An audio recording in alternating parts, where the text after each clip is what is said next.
Alors aujourd'hui, on se retrouve sur un tutoriel Luminar AI juste après le générique. Bonjour à toutes et à tous, mon nom est Eddie Kinol. Si vous débarquez pour la première fois sur ma chaîne YouTube, je vous souhaite la bienvenue. Ici, on parle de post-production traditionnelle et créative, sur les logiciels de post-production, et bien évidemment, on parle aussi de photographie en règle générale. Alors aujourd'hui, on se retrouve sur un tutoriel Luminar AI. Avant de commencer, je tenais à vous dire que vous avez toujours la promotion jusqu'au 17 novembre concernant Luminar Neo. Vous avez une offre promotionnelle sur ce logiciel, un logiciel qui va venir prochainement cet hiver, bien sûr. Et vous avez toujours la possibilité d'avoir une réduction supplémentaire aussi également sur Luminar AI qui est toujours valide. Vous avez toujours les deux logiciels. Maintenant, il y aura Luminar AI et Luminar Neo. Je vous renvoie sur les vidéos que j'avais faites sur Luminar Neo, sur les explications, etc. Ici, on va post-traiter cette photo de paysage marin, d'accord? On va s'intéresser sur cette photo. Et la première chose que j'ai faite ici, j'ai rectifié l'optique, bien sûr. Et là, on est en mode édition directement. Première chose que je vais faire ici,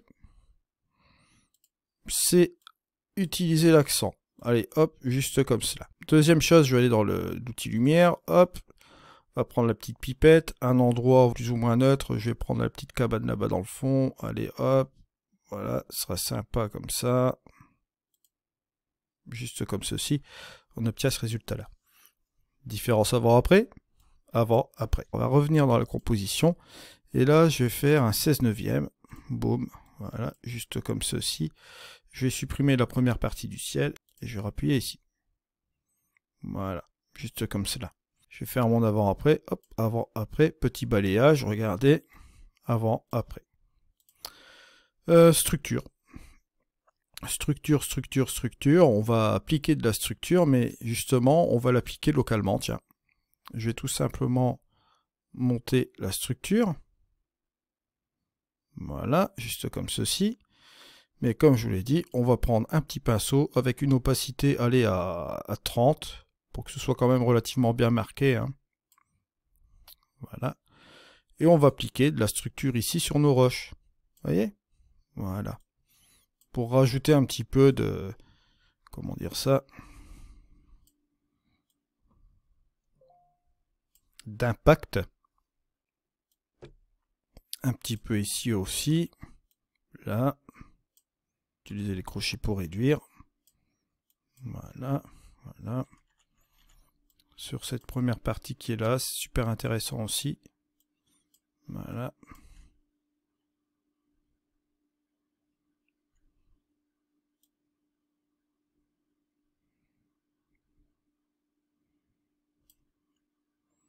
Juste comme ceci. Bon, on peut en mettre un petit peu sur le sable aussi, pourquoi pas. Ce que je veux tout simplement, c'est éviter un peu les algues là. Bon là ici dans le fond, c'est pas vraiment nécessaire puisqu'on va vraiment marquer ici, comment dire ça, la structure sur cette partie-là pour vraiment faire une séparation, vous voyez. Hop, avant-après. Et on obtient déjà ce résultat-là qui est vraiment pas trop mal. Alors, la deuxième chose que je vais faire ici, c'est rajouter quelque chose d'un peu plus chaud à mon image. Mais bon, le truc que je remarque, c'est que l'accent m'a permis de développer l'image de manière assez particulière, mais je vais quand même aller dans l'outil lumière et je vais décrocheter ici mes noirs. Voilà. Pour dégager un petit peu le côté trop sombre ici de la photo. Je vais faire un avant-après, hop, avant-après. Maintenant, on va jouer directement sur la couleur, mais là, on va aller dans l'harmonie des couleurs, et là, je vais lui booster un coup d'éclat. Un petit coup d'éclat à 15. Avec un petit peu de chaleur. Voilà, 24. Hop, différence avant, après. Ça rapporte un petit plus. Je vais même le coupler avec le paysage. Avec un petit peu d'or doré. Et je vais réduire un peu la brume. Juste comme cela. Vous voyez qu'avec ces deux opérations, ça permet de faire ressortir un peu ce qu'on a comme couleur ici. Ça donnait un peu plus de vie ici à l'image. Bon, bien sûr, si vous trouvez que c'est un petit peu trop, là, on va faire des petites modifications. Vous allez voir tout de suite, on va aller dans l'outil couleur. Et on va aller dans le HSL, on va modifier un peu tout cela. Bien sûr, ici, c'est un peu trop vert. Donc, comme c'est un peu trop vert, on va modifier cette tonalité-là. Et on va aller le rendre un petit peu plus dans une donnée qui sera un petit peu moins agressive, juste comme ceci. Et on va aller, tout simplement dans la luminance. Vous allez voir, on va rendre discret aussi ce vert. Vous voyez, juste un peu comme cela. Voilà.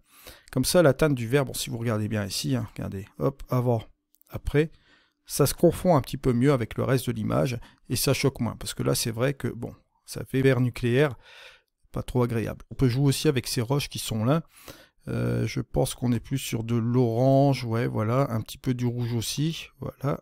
Donc on peut monter ici pour ramener un peu plus de présence au niveau de cette partie-là. Je pense qu'il y a un petit peu de jaune aussi.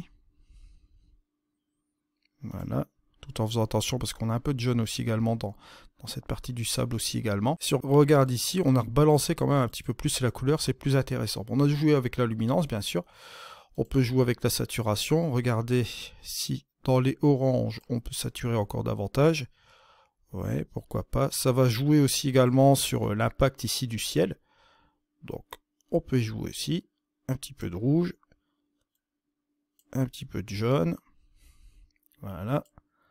Un petit peu de rouge, un petit peu de jaune. Et voilà, ça se passe très bien. Bon, si on regarde la petite différence, regardez ici, avant, après. Bon, on a rattrapé quand même pas mal de couleurs. Vous voyez qu'on a du potentiel ici sur cette photo de manière créative. En partant de cette photo-là, vous voyez, bon, on a un fichier RAW un petit peu plus plat, bon, avec les couleurs bon, qui sont quasiment absentes, on va dire.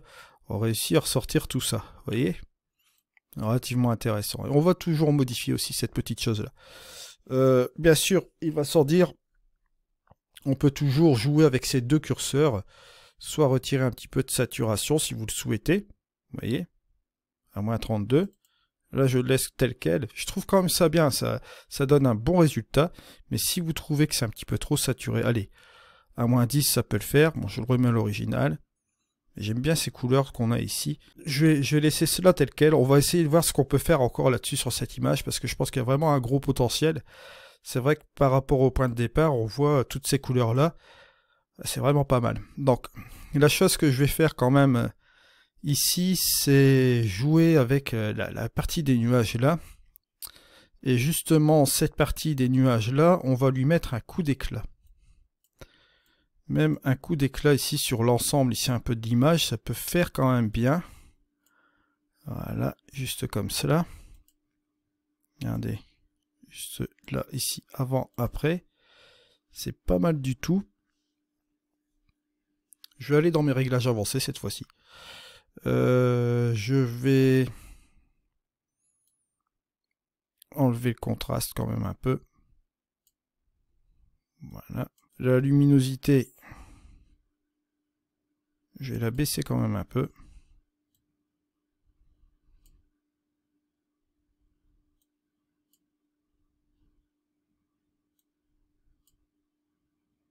Et l'adoucissement, on le mettre à 30, voilà. Et cette quantité, bon, on va voir ici, bon, on est à 0, on est juste comme cela. Je vais la monter encore un peu. À 15, c'est pas mal. Si je fais un avant-après.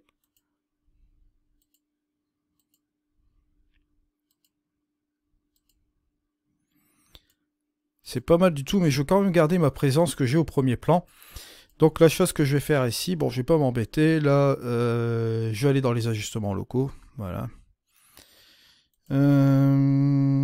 Masque dégradé, bien sûr. Hop. Je vais tout simplement appliquer un masque dégradé ici comme ça. Voilà.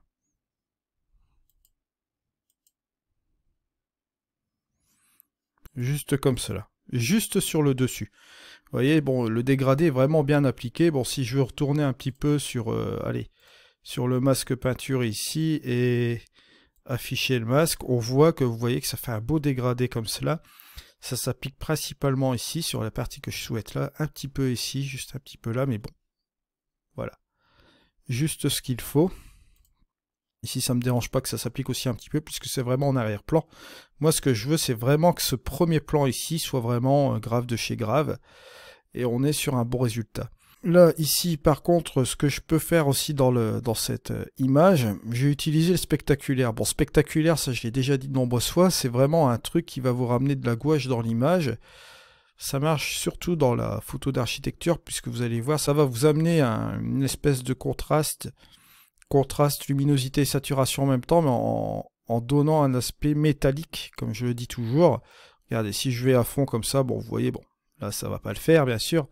Mais si je viens ici un peu en arrière et que je l'emploie, on va dire à 28, un truc comme ça. Regardez la petite différence ici, avant, après. Ça porte encore un plus. Bien sûr, là au niveau du contraste local, je vais quand même le baisser un peu. Je vais le mettre à 33. Et la quantité de ce filtre, bon, on va le mettre, cet outil, pardon, on va le mettre à 14. Regardez. C'est vraiment léger, mais ça apporte quelque chose encore en plus à l'image. Voilà. Juste comme ça. Et si vous regardez un petit peu le résultat ici, si on prend le point de départ, qu'on revient ici, on voit qu'on est sur quelque chose de pas mal du tout. Bien sûr, je vais enlever cela. Ce que je vais faire, c'est appliquer un petit vignettage, parce que bon, j'aime bien le vignettage. On va mettre sur cette partie-là le vignettage, puisque j'ai vraiment envie d'insister, de laisser l'entièreté ici, comme vous le voyez là, de mon image. On va ici aller dans les réglages avancés. Bon, la progressivité, comme je vous le dis toujours, c'est de la mettre à 100%. Ça va vous donner un dégradé léger, comme cela. Ça va vous permettre de revenir tout doucement sur sur la vignette. Vous voyez, juste comme ceci. Et de vous faire revenir l'ensemble ici de comment dirais-je, l'image. Si vous faites la différence, regardez avant, après, on a quelque chose d'intéressant. C'est léger, mais ça marche bien. Là, on va aller en lumière interne. On va essayer de ramener encore un petit peu plus de luminosité sur cette partie-là. Juste comme cela. Et vous voyez, avant, après. Il faut qu'elle se voit à peine, cette vignette. Mais bon, on apporte encore un petit truc en plus ici, c'est vraiment pas mal. Bon, maintenant, dernière petite chose, et je pense que là, ça s'impose aussi également. On va tout simplement rajouter un petit peu de relief, mais sur cette partie-là ici de l'image. Je l'ai rééclairé ici avec la vignette, mais je veux apporter encore un petit plus, un truc qui va vraiment ramener de la dimension à mon image. Et là, cette fois-ci, bon, le densité plus, densité moins pour Dodge and Burn, ça s'impose. Je vais prendre le coup du obscurcir, bien sûr. En intensité, là, je vais me mettre à 20. Voilà. Le montant total, on va le laisser, bien sûr, à 100. Et là, on va tout simplement peindre ici cette partie-là. Vous voyez, juste comme ceci. Là. Je vais tout simplement faire un petit peu de séparation sur cette roche-là. D'accord ? Voilà, je vais bien insister sur cette partie. Là, ici. Là. Juste comme cela. Regardez ce que ça donne. Avant. Après, bon, vous voyez qu'on a rajouté encore quelque chose en plus. Alors, ce que je vais faire, je vais voir avec le montant total, bien sûr. Bon, là, je suis à 0. Je vais le grimper un peu, on va dire, à 60. 60, ce sera pas trop mal. Hop, avant, après. Vous voyez, on a quelque chose de pas mal. Bon, bien sûr, avec la vignette, j'ai donné un peu d'éclat dans cette partie-là, avec une luminosité interne. Il va sans dire que je peux encore accentuer encore un petit peu de lumière, en éclaircir. Pareil, là, je vais la mettre à 20. Ou bien à 10. Je vais être un peu plus prudent, comme j'avais déjà éclairé cette partie-là. Je vais mettre le montant total à 100 pour regarder ce que je fais. Et là, je vais réduire ce petit truc-là. Je vais insister sur certaines parties de l'image. Hein. Voilà. Regardez la différence avant, après. Bon, les deux trucs, on voit que ça fait vraiment quelque chose de pas mal. Je vais regarder le montant total ici. Hop, vous voyez.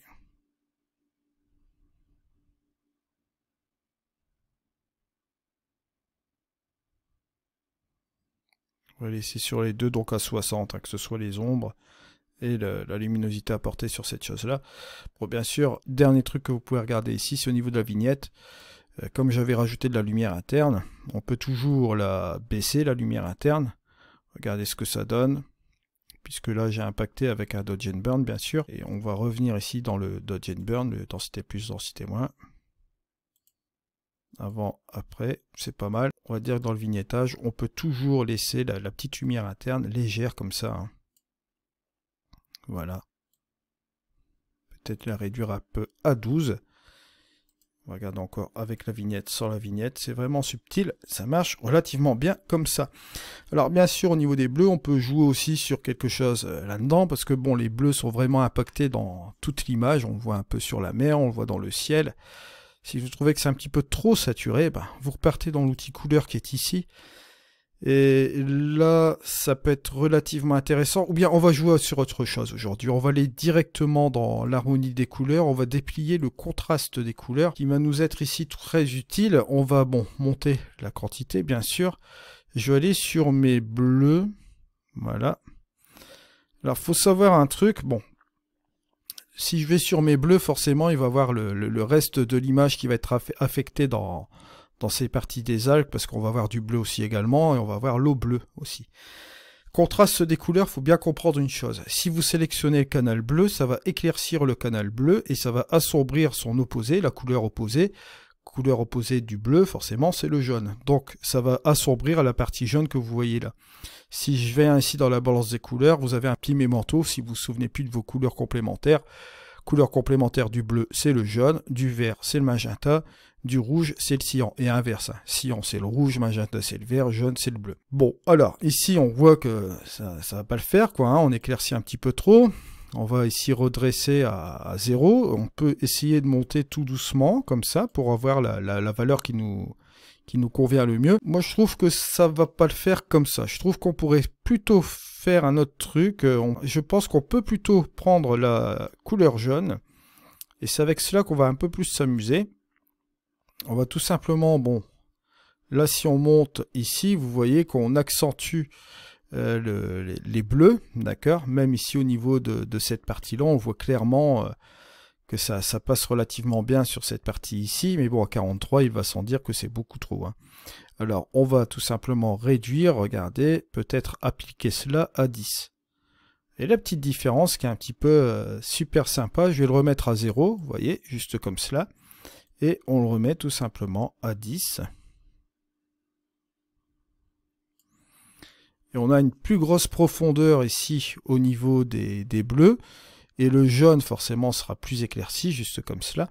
Et ça vous permet un petit peu d'avoir le contrôle un peu sur l'image. Si je fais le avant et le après, vous voyez, on a vraiment quelque chose de pas mal du tout. Mais au niveau de ces jaunes, je vais revenir sur la saturation de ces jaunes ici.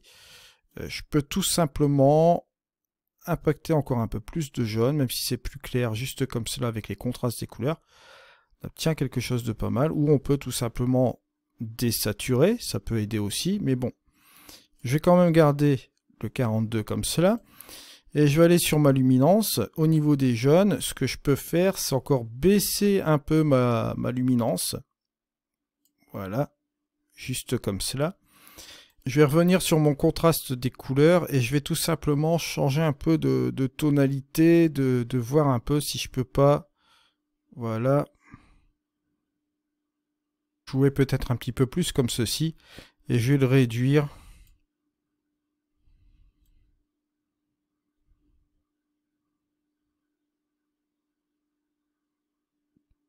peut-être à 5, voilà, quelque chose comme ça, vraiment sur quelque chose de léger. Et je vais revenir un petit peu ici, et ce que je vais faire là tout de suite, c'est aller dans mon outil mystique. On va un petit peu assouplir les contrastes grâce à cet outil mystique, vous voyez, juste un petit peu comme cela. Allez, peut-être à 18 ou 16, 15, voilà. À 15, ce sera pas trop mal, on va pas exagérer l'effort. Regardez, hop. Ça assouplit un petit peu nos contrastes, ça les rend un petit peu moins violents aussi sur l'ensemble de l'image comme ceci. Et vous voyez un petit peu le résultat, je pense qu'on est sur quelque chose vraiment de pas mal du tout. Et on peut toujours revenir, bien sûr, sur la couleur. Et on peut tout simplement désaturer légèrement à moins 10. Ramener la vibrance à 5. Voilà. Et notre petite différence avant-après, on est sur quelque chose de pas mal. Je dois dire que là, on est sur... je dois dire qu'ici, on est sur une bonne position. C'est vrai que là, on a réussi à rééclaircir pas mal de choses, à rajouter un petit peu de couleur, retravailler l'ensemble comme ceci. On en arrive à la fin de ce tutoriel. Je vous remercie de m'avoir suivi. On se retrouve dans une prochaine vidéo. C'était Eddy. Allez, au revoir.